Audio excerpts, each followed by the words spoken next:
तो आज India New Zealand match था आमर ये चिकेन भात होता आठी मजा भी चलता खेल भी देखा 11टा 10टा 51 हल आसिकी मैच इंडिया जीतीगला चिकेन भात खिया हम एंजॉय हम तो मैच जीतीगला ये चिकेन भात खिया हम ये चलती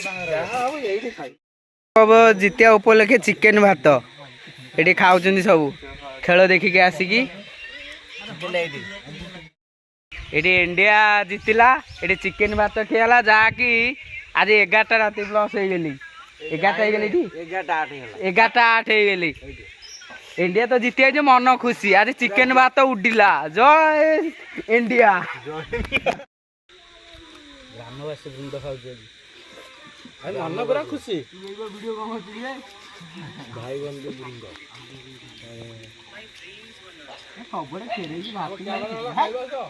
बुझली बात मु वीडियो को बुझू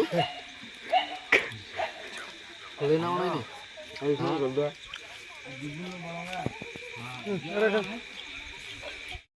रोसे सरीगला